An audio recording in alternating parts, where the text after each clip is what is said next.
नमस्कार बंधुगण, धर्म संगम चैनेले आपनादेर सबाइके सुस्वागतम। भारतीय दर्शन शास्त्र, रामायण, महाभारत, श्रीमद् भगवद गीता एवं विभिन्न देवदेवीर पूजा अर्चना आमादेर ए चैनेलेर मध्य सुनते संगे थाकुन।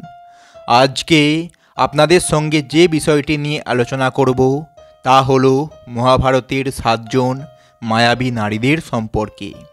बंधुगण, महाभारत कालेर विभिन्न प्रभावशाली पुरुषदेर नाम और तादेर काहिनी तो आपनारा अनेकेई शुनेछेन, जादेर काछे विभिन्न अद्भुत शक्ति जा कुरुक्षेत्रेर युद्धेओ देखा गेछे। किन्तु एरकमटा नय जे महाभारते शुधु पुरुषराई तादेर दक्षता देखिएछिलेन, बरং एरकम अनेक वीर महिलाराओ छिलेन जारा तादेर बुद्धि और रहस्य दिए सबाइके अबाक करे दिएछिलेन।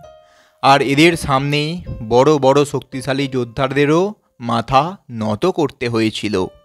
आज आमरा महाभारते सेई सब महाशक्तिशाली नारीदेर मध्य किछु नारीर कथा जानबो जारा निजेराई विभिन्न रहस्ये मोड़ा छिलेन। आजकेर এই ভিডিওটি সেই মানুষটিকে নিয়ে যাকে সময় অসময়ে মহাভারতের যুদ্ধের কারণও বলা হয়, যিনি হলেন দ্রৌপদী। बंधुगण, द्रौपदी महाभारतेर सेई कृतदार जाके छाड़ा महाभारत कल्पनाओ करा जाए ना। द्रौपदी कोनो साधारण कन्या छिलेन ना, और जेहेतु तार जन्म यज्ञ थेके हयेछिलो ताई ताके यज्ञासिनीओ बला हतो। द्रौपदी सुंदर हওয়ার साथे साथे बुद्धिमतीओ छिलेन। महाभारत काले विभिन्न सारांशे तार बुद्धिमत्तार परिचय पावा जाए। एछाड़ा अनेक समय तार बुद्धि पांडवदेर प्रेरणार उत्स हिसाबेओ काज करेछिलो। बंधुगण, हिंदू धर्मशास्त्र अनुसारे शुधुमात्र 5 जनी एरकम नारी छिलेन जादेर विवाह हওয়ার परेओ कन्यार समान पवित्र बोले मने करा हतो। जादेर मध्य पंचकन्या नामे जाना जाए सेई 5 जनेर मध्य एकजन छिलेन द्रौपदी। ताछाड़ा अहल्या, कुंती, तारा एवं मंदादरीकेও এই শ্রেণীতে যুক্ত করা হয়েছে। যে যুগের তারা নারী ছিলেন সেই যুগে এত বুদ্ধিমতী হওয়া একটি আলাদাই ব্যাপার ছিল। দ্রৌপদী তার সমস্ত কথা তর্ক বিতর্কের মধ্যেই রাখতেন, আর তিনি সময় সময় ন্যায় ও ধর্মের সাথে ছিলেন। আর যুদ্ধ তার জন্য প্রতিশোধ ন্যায়ের এক পথ ছিল। তো বন্ধুগণ, এবার আলোচনা করা যাক হিড়িম্বাকে নিয়ে। হিড়িম্ব নামের এক ভয়ঙ্কর রাক্ষসের বোন ছিল। সে নিজেও অনেক মায়াবী শক্তির জ্ঞানী ছিল। বন্ধুগণ, হিড়িম্বা রূপ পরিবর্তনে পারদর্শী ছিল। তাছাড়া হিড়িম্বা একসাথে অনেক মানুষকে নিয়ে आकाशे उड़ते पाराय सक्षम छिलो। एकबार जखन लाक्षागृह थेके जीवंत बेঁচে फेरार समय पांडवरा एक घन जंगले विश्रामेर जन्य दाঁড়িয়েছিলেন, तखन तारा किभाबे जानबे जे এই जंगल राक्षस हिड़िम्बर जंगल।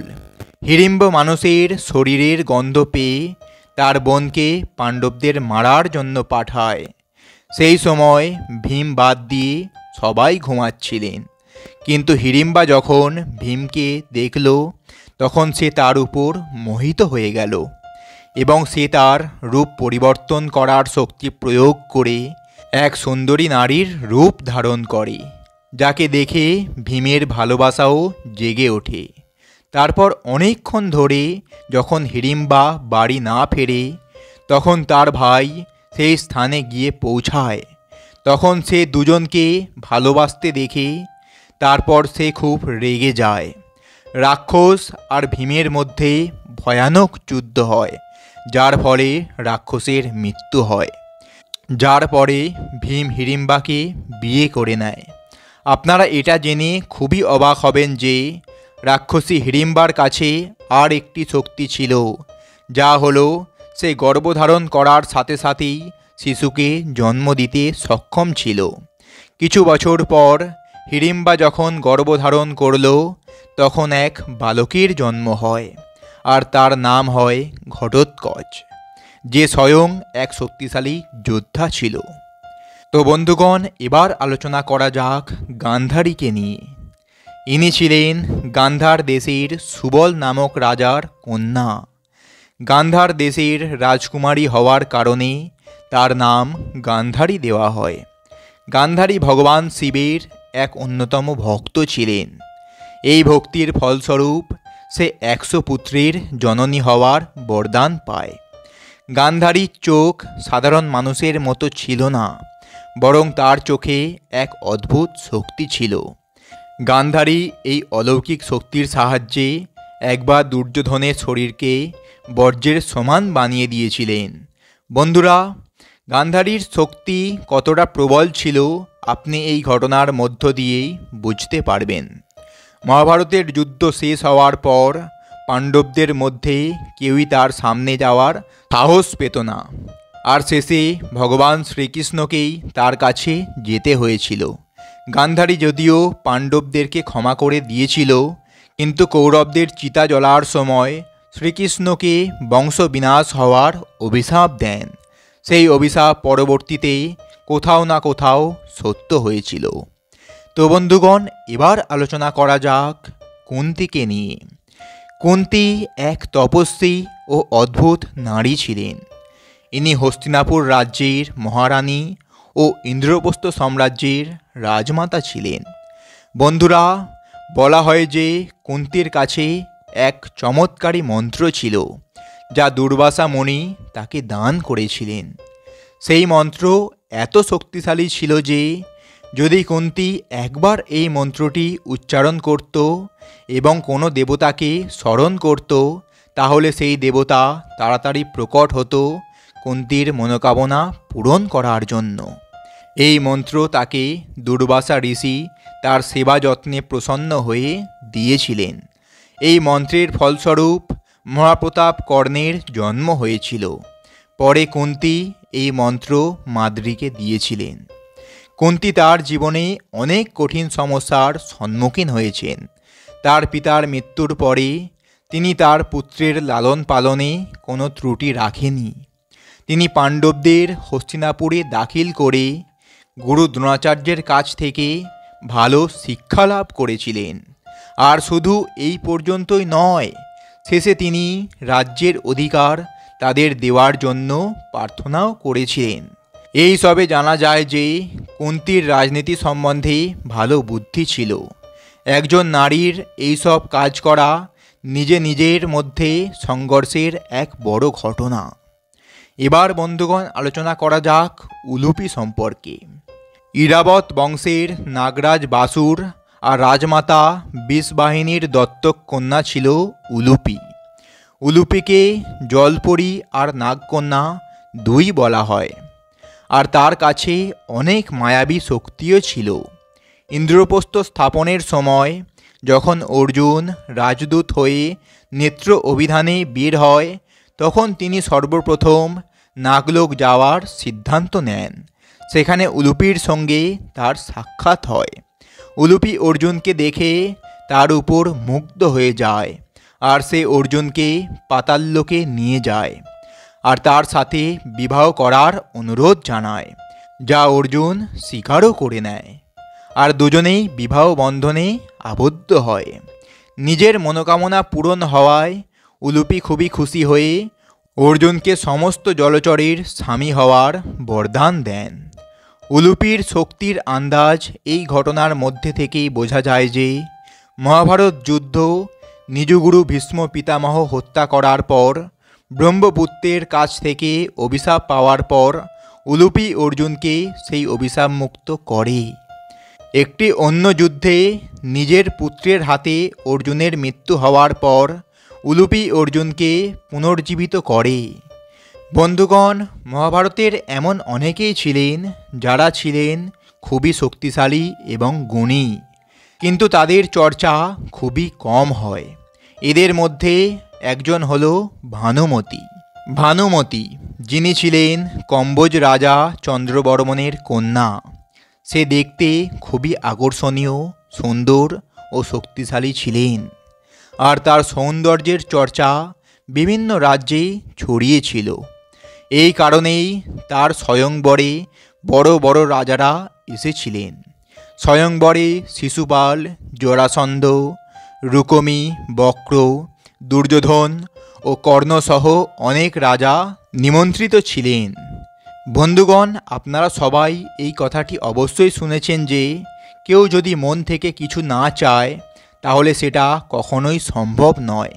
এর মানে হলো যখন দুটি আলাদা বস্তুকে মিলিয়ে কোনো সার্থক বস্তু বানানোর চেষ্টা করা হয় তখন সেই চেষ্টা ব্যর্থ চেষ্টারূপে স্বীকৃতি পায়।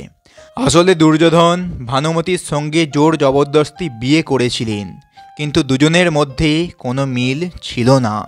এই বিবাহকে সঠিক বোঝানোর জন্য দুর্যোধন তার কিছু পূর্বপুরুষদের উদাহরণ দেন। ভানুমতি অনেক গুণসম্পন্ন ছিলেন। গান্ধারী সতী পর্বে বলেছেন যে ভানুমতি কুস্তিতে পারদর্শী ছিলেন, আর সে অনেকবার তার স্বামী দুর্যোধনকে পরাস্ত করেছিলেন। শুধু শরীর থেকেই মজবুত নয়, বরং ভানুমতি অত্যন্ত সুন্দর আর সুবুদ্ধি সম্পূর্ণা নারী ছিলেন।